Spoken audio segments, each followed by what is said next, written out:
Hi, everyone. I'm Heather Poduska, star maker for entrepreneurs who want to unlock their potential, command any stage, and make blockbuster profits.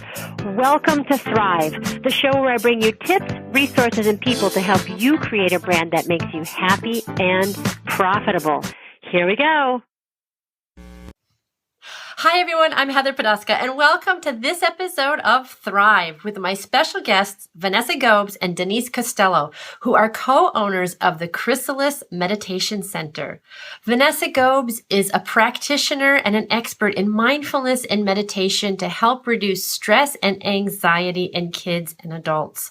Vanessa struggled with her own bout of anxiety and depression and transformed her life through mindfulness and meditation, and she now brings those practices to help others. Denise Costello is a registered nurse and a foodie who also brings wellness practices to their clients through mindfulness around nutrition, and she's also a journey dance expert teaching people to unlock their inner greatness through mindful, soulful dancing. Denise and Vanessa are great friends of mine. I'm so excited to have them on the show, and we have a girlfriend chat about what it really looks like to be a mom, an entrepreneur, someone who is growing their family and living on a daily basis with stress and anxiety. Vanessa and Denise go into why our families are so stressed right now, what the major stressors are for our kids, the two main things, and what we need to do differently to release some of that stress, even when we don't see it. It's there. We also talk about why we are losing touch with boredom. Nobody likes to feel bored. However, boredom is a gift, according to Vanessa and Denise, and they share why it's a gift and the gift of boredom, of what that is. We also talk about specific techniques, mantras, breathing rituals that you can use quickly and easily to reset your emotions and your stress level. And Vanessa and Denise tell us the difference between mindfulness and meditation, because there's a slight difference, and practices for each that can really help you on a daily basis to calm your nervous system. This is a great interview, useful for anyone who feels stress. I'm so excited to have my girlfriend buddies who I love and adore on this episode of Thrive. I also want to remind you that my private coaching practices are now open for entrepreneurs who want to be stars in their industry, people who want to speak on stage, online, and in the media about their business and convert from their appearances. So if you're somebody who needs to polish your presentation skills, dial in your brand message and your story, you need to have a clear profit strategy in place. You want to understand how to position yourself as a unique leader, and you really want to look hot on stage, this program is for you. It's the Celebrity Launchpad. So if you want to speak for your business and make money doing it and be an authentic leader and make impact and influence with your tribe, check it out at heatherpoduska.com and go to the consulting tab. I'd love to help you create your own star brand. Now on to the show. I hope you enjoy this episode of Thrive. Hi, I'm Heather Poduska, and welcome to Thrive, the show where I bring you tips, resources, and people to help you create a more abundant life and business. I am so excited today. I have my very, very special friends, my homegirls, and we are going to have a great time today in this interview.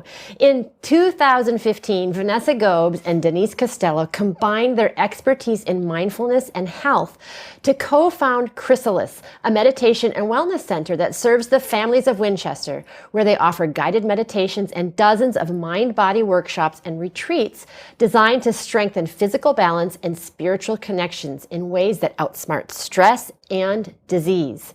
Co-founder Vanessa Gobes is a longtime meditation teacher and mother of four who is living proof that meditation is a viable way to beat stress, soothe anxiety, and heal depression. Denise Costello is a nurse, Air Force veteran, entrepreneur, food blogger, yogi, and also a dedicated mom who has a whole being approach to wellness and healing through nutritious food. Together, Vanessa and Denise are dedicated to releasing stress and promoting wellness through mindfulness. Thank you so much for being here, guys. I'm so excited to have you here. Thank you. Thanks. We're happy to be here too. Well, and you look vibrant and healthy and whole and grounded. So what's your magic sauce? How does this happen? We just meditated before we came Oh, over. We did. That's awesome. That definitely helps. Absolutely. So I just gave the thumbnail of what Chrysalis is, but tell us a little bit more about what Chrysalis is, how long you've been here, why you started the meditation center.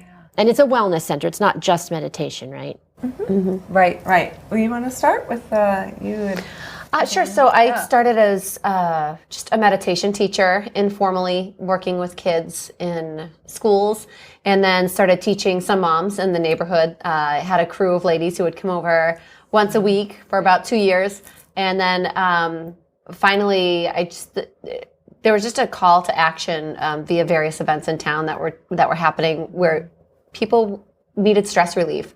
And, having my personal experience with this practice, beating depression, including seasonal depression, which most people, I think, suffer from, especially here in New England. This winter seasons can be really tough. Sure. I knew how valuable this practice was.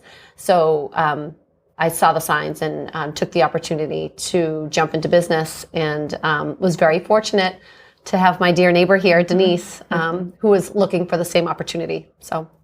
Yes, exactly. So I had had a business, The Energized Body, and I've always been drawn to families, and how to help moms in particular, how to manage, preparing a healthy meal. And so that's really where it was coming from with Energized Body.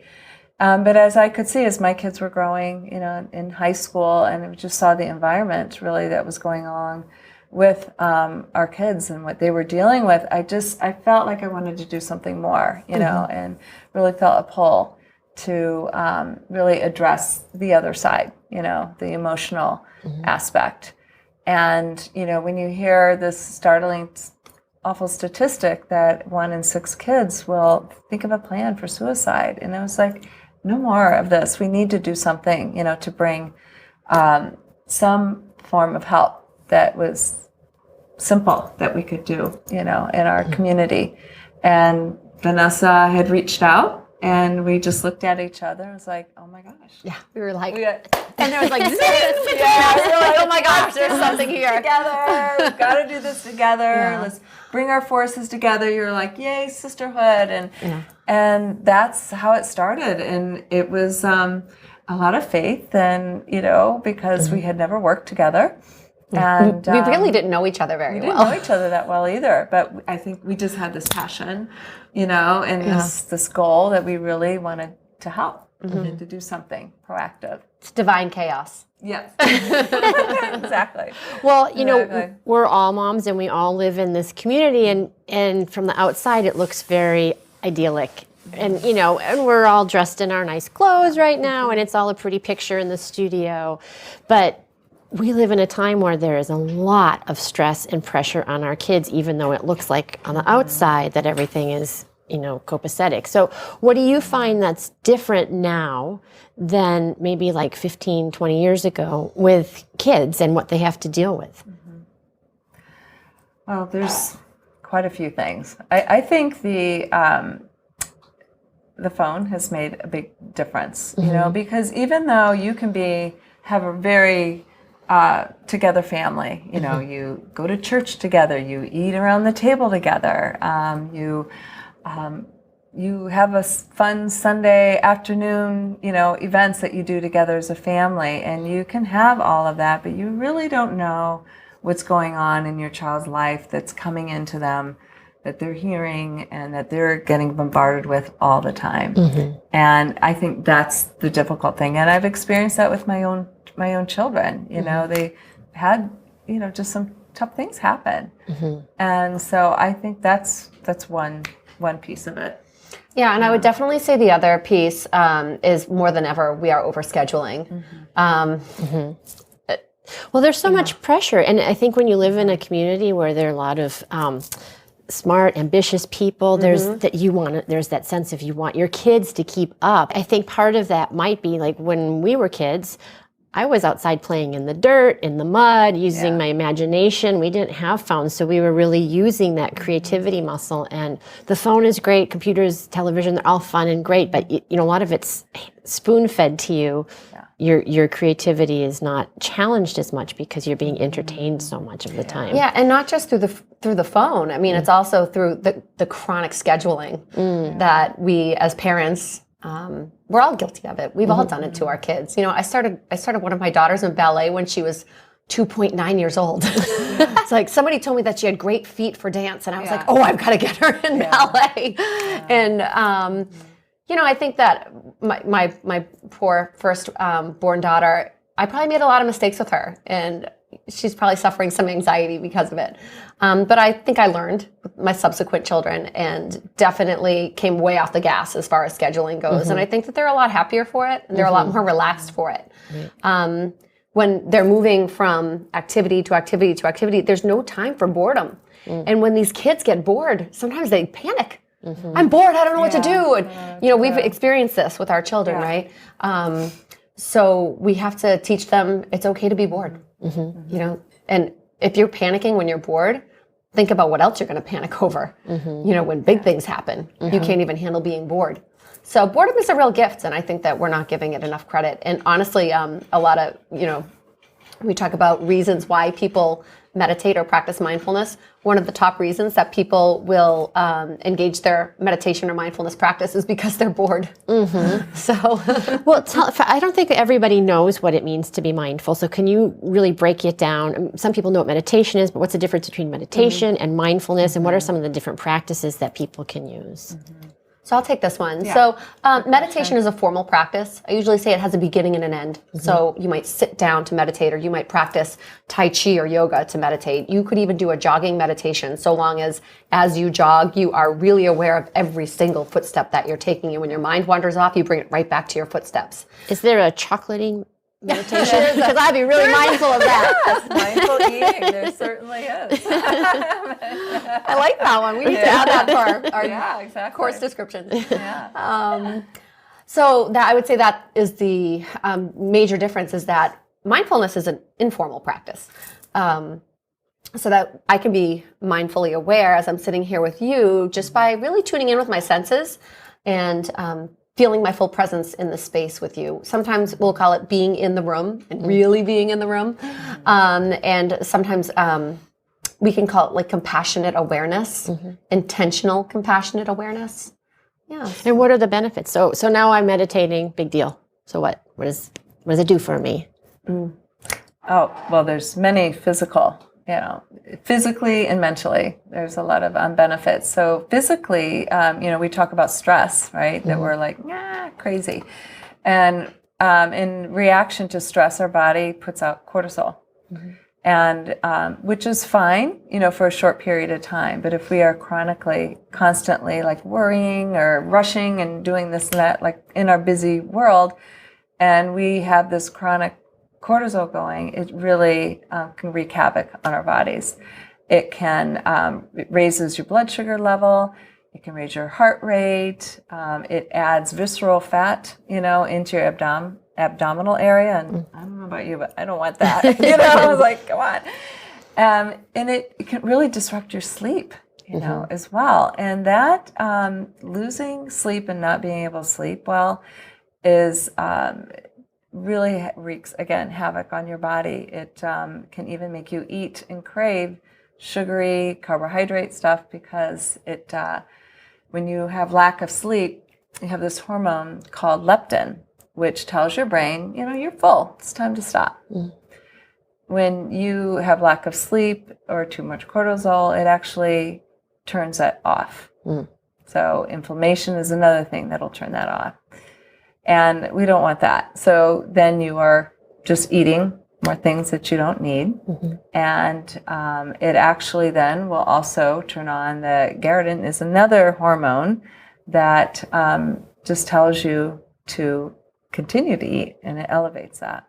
We don't want to be walking around all juiced up on cortisol all the time. It's not good for us, and we know it's not. And there was actually a study that came out, I think it was in 2014, by the University of California at Berkeley, that said chronic chronic stress leads to late life mental illness. Wow. Yeah. So what we're doing is through all of the stress, we're creating habits in the body, you know? These experiences they're all connected. Mind, body, emotion, they're all connected. And when one thing happens and then the other two react the same way, and that happens over and over again, that you're positioning yourself to experience that very readily and easily and reactively. Yeah. So what we're trying to do is just wedge some awareness in between the stress and the reaction to the stress, and mindfulness can help us. I think I found, so I'm a fairly new meditator, like a consistent meditator, you know, for the past year. I looked at kind of my way of calm was through prayer or, you know, my spiritual practice. And since we've been working together, you know, I've really been practicing this on a daily basis. And what I've noticed, what helps me deal with those moments is there's just that ability to take a step back and to notice, you know, and just taking that moment and noticing, and then like, okay, I need to take a breath and I need to kind of reset. And so I feel like that's my little wedge, you know, in the middle of it all.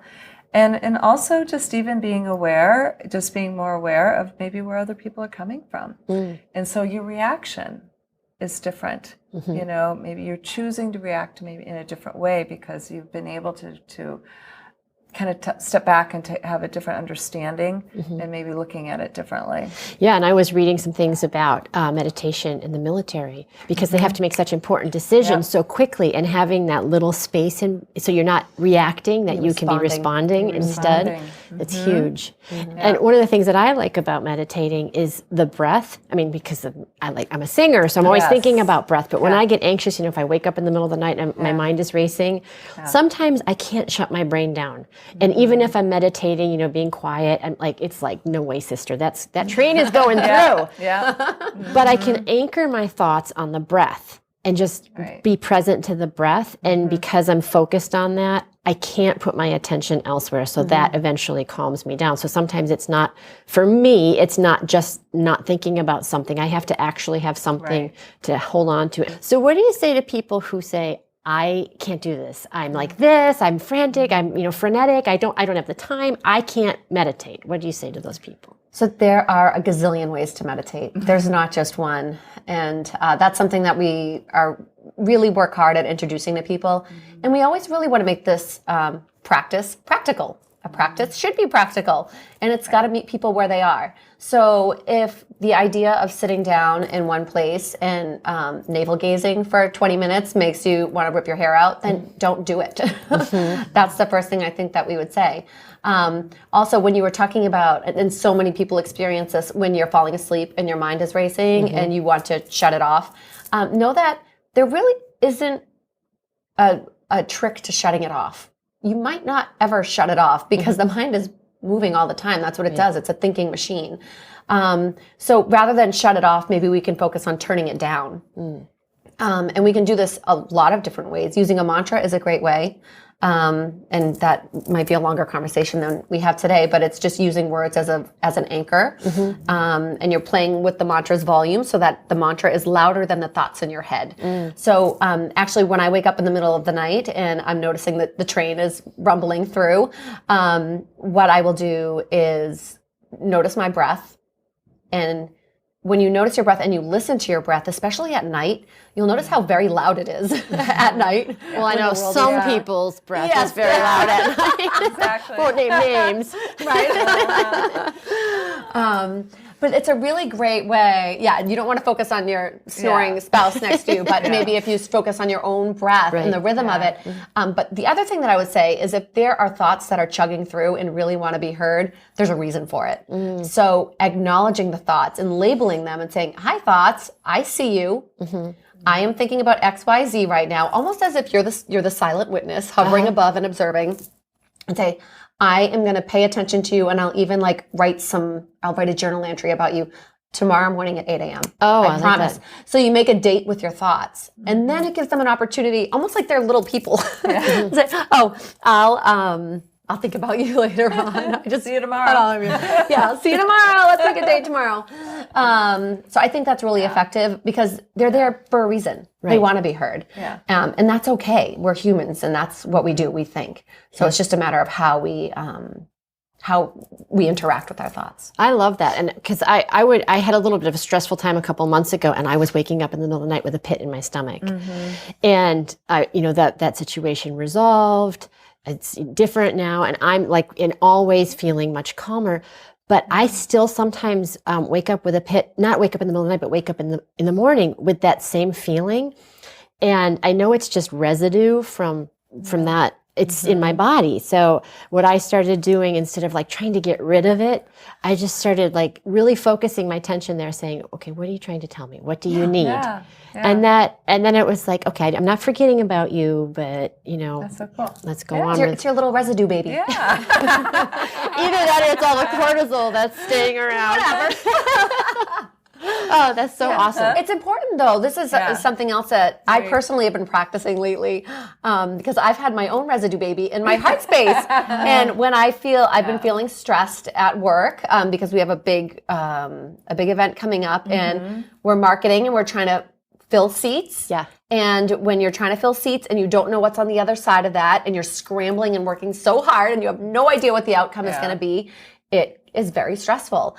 And so I really feel like the lessons that I learn in the office, specifically this one about stress, are lessons that I'm supposed to share with people who may be experiencing the same thing. So I know it's there for a reason. And so my little residue baby is taking his space up right here. And how I've been dealing with it is probably very similar to the way you've been dealing with yours in your belly, is that I notice it, it's in my heart, it's squeezing. I know it's there. And my response to it is, instead of panicking and saying, oh my gosh, I'm going to die early of a heart attack because my heart is squeezing all the time, is that instead I'm just going to watch it and I'm going to breathe into it. I was just going to say that. So I bring white light. Yeah. I let it enter through my heart space and it expands.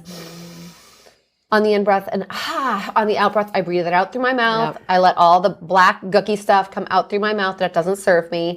And then it transmutes into white light that always lives around me in my little white la land, unicorn-filled, rainbow-filled aura. But it's also filling your body. You're oxygenating your cells, right? And you're opening up your rib cage, and even that like is giving you that confidence stance. It's giving more of that stance, so that like gives the messages to your brain that that you're in you're in control. You have the power. Yeah. So and there's also another great study. It just came out last week on December 6th. It was produced by Northwestern Medicine. And they did a study that proved that there's increased brain activity on the in-breath through the nose specifically. Oh. So breathing in through your nose, it not only, it can increase fearful thoughts, right? So it like solidifies fearful thoughts. So if you have bad thoughts going through and bad juju that you're taking in on your in-breath, you want to get rid of that, right? So you want to bring in good juju on your in-breath, because they also enhance your emotional responses and your hippocampus, which is home also to not only emotional responses, but your memory. So improved memory and improved fear if you're using it in-breath. Yeah. Well, you don't want to improve your fear. No, but it makes, but I totally know what you're saying. And for singing, when I was teaching, I'd always say to my kids, imagine you're walking into a room and you smell a plate of freshly baked cookies or brownies, and you go, and you lift on the inside, and you have like an interior smile, and it automatically lifts your cheekbones. You feel the and you're in you're ready to sing your song. There you go. But it's the same, because if you breathe in, then your palate drops. It's harder to get the sound up and over again. So that's if you think about the internal smile when you breathe in. It's really interesting. I was saying I work with a group of seniors every Tuesday morning. Best day of the week. I love the seniors, and was just sharing this study with them this morning and saying, save all your bad thoughts for your out breath. There you go. Just bring in everything good and make sure that every time we take an in breath, like 600 times in an hour. We have 600 opportunities to think something amazing and to improve the structure of our brain. 600 times in an hour. Right. That's pretty powerful, right? Yeah. And it's really important too, because I read that for every negative thought you have to counteract it with 3 positive ones, because your brain is designed to keep you safe. So it pays more attention to the negative thoughts. So you actually, even to just break even, you have to have 3 positive thoughts to break even. So you have to 600 to, what is it, 200? Yeah. Yeah, I don't know. It's not a great score. Right, that's so good. Yeah. But listen, you guys mentioned your event that's coming up. Tell us about that. I'm really excited. I'm going to be speaking. I'm really excited about it. So tell us about what it is and why you're doing this event. So the name of the event is Solopreneur. And we came up with this meeting with Nancy Zare, who is owner and founder of Rapport Builders. And she helps individuals to understand people on how to best basically make a sale, you know. And we were talking about like, oh, there's so many things that we know, you know, that could help other female entrepreneurs, and how hard it is having a business and starting a business, you know, yourself. But when you pull together, you know, a band of other fabulous female that can share things to help, it just makes it so much easier and a lot more fun. And also bringing in the importance of bringing in, you know, the physical, you know, movement, and how fun. We've all been in conferences before. You're sitting at the table and everybody's out there talking. And, you know, you're kind of jazzed up and you love what you're hearing, but, you know, it's tiring and you just kind of feel sluggish, you know, at the end of the day. And so we really wanted to put in this whole mind-body practice together by having yoga. And we're going to have sound healing meditation as well, which is we have these crystal bowls that they cling on the vibration that's going to be going on with the yoga, which is going to be fantastic. And meditation, of course, with the Vanessa. And then we have Tori Berkins she is the founder and creator of Journey Dancing. And so we're going to end the day with some journey dancing. So if people have never done journey dance before, I'll tell. I've never done brief with my story. So I was exactly. So I was at Kripalu this summer, and I was taking a week-long program called Psychology of the Chakras, and the whole thing was like very hippie, and they're like, just move your body and feel your energy, and the whole time I'm sitting here like this, like this is so not me. Like I'm not this girl, and I'm not gonna move my body, and so. Halfway through, there's this British girl in my class, and she was like, "Let's go. We're gonna do this this shamanic dancing. It's called Journey Dance." And I was like, I'm not going to do it. But everything sounds really exciting when you offer it with a British accent. Yeah. So she asked me one more time, and I was like, okay. So we went in and we started I walk in, everybody's lying on the floor. There's like 150 people, all ages, all colors, everything on the floor. We're lying on the floor, and so I'm lying on the floor with her, and then Tony Berkins is the founder of Journey Dance, and it's this big movement, right? It's a national movement. And so she's telling us to slowly get up off the floor, and we're just swaying a little bit, and then we start meowing and barking and like scooping peanut butter with our ribs like this. I can't even tell you. It was so funny. And this is the thing about Tony, which I wasn't getting through the Psychology of the Chakras program as far as movement goes. She entered my heart space through humor. And there's I couldn't take it too seriously. And Tony didn't. Yeah. She was funny. Yeah. And then, then she starts playing Justin Timberlake. And who doesn't want to shake your body to talk Justin Timberlake? And then the next thing I know, I'm like throwing my hands in the air. I'm saying, praise Jesus. I'm like not even Christian. I'm like throwing invisible stuff into a invisible fire in the middle of this room with these people. It was so much fun, and it was sweaty, and it was crazy, and it was totally unexpected.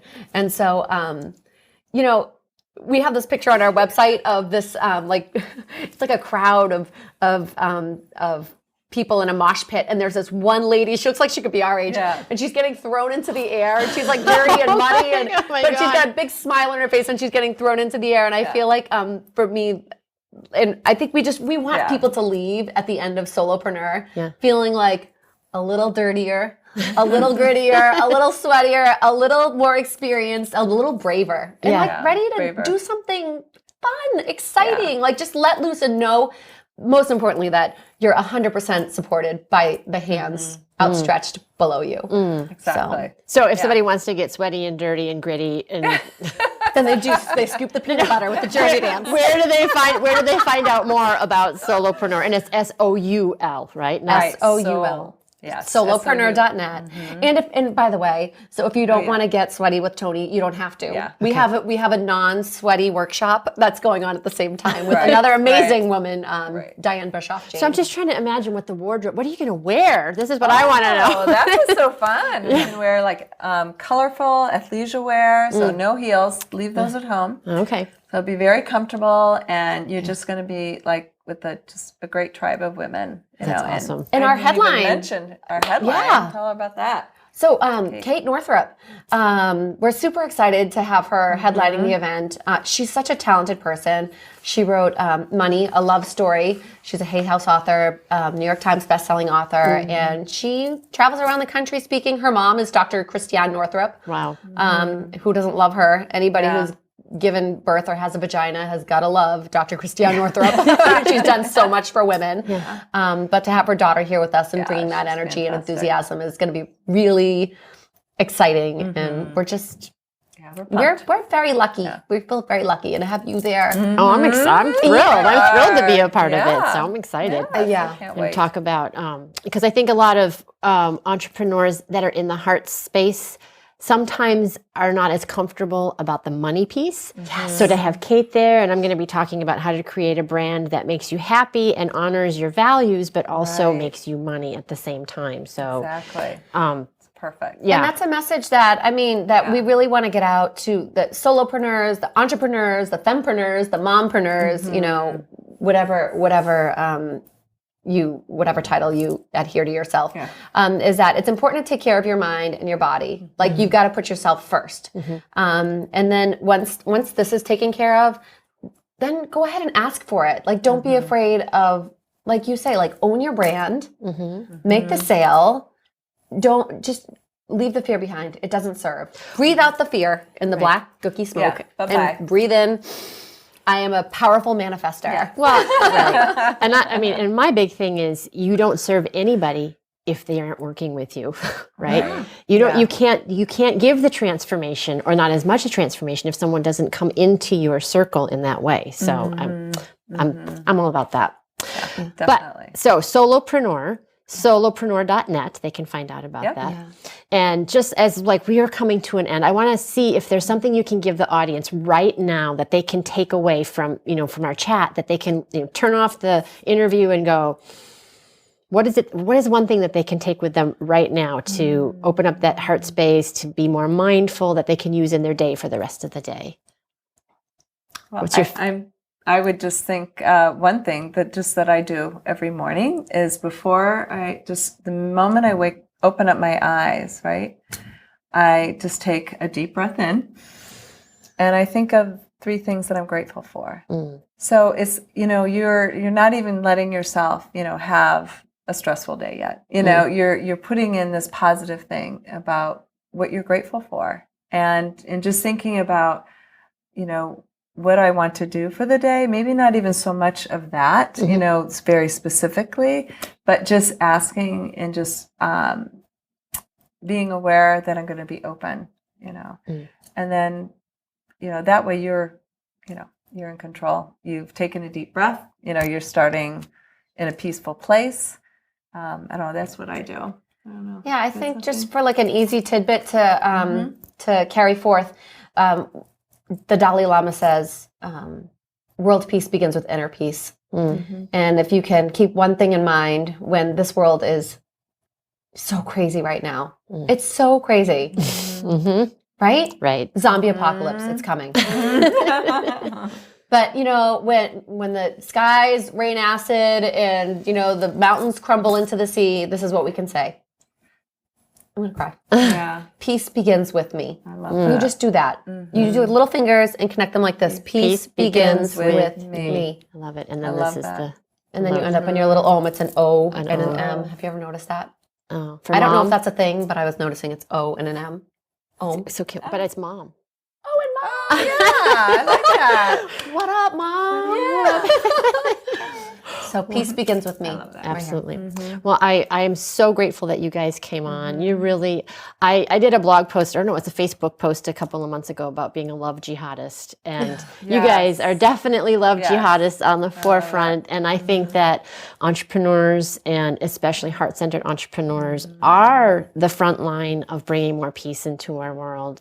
And I want to thank everybody for joining us here today. Until next time, here's to hitting all your high notes. Take care, everybody. Bye-bye.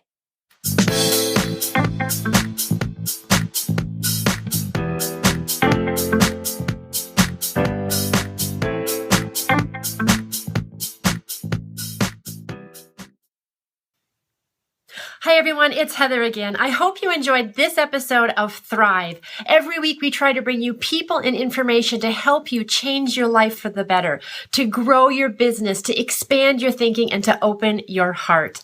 If you did enjoy this content, I would so appreciate it if you would go to iTunes and review us. Let us know how we're doing. We'd love to hear your thoughts and your feedback.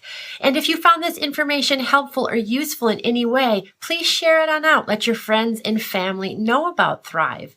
And finally, if you'd like to know more about me, you can visit me at heatherpoduska.com. Until next time, here's to hitting all your high notes.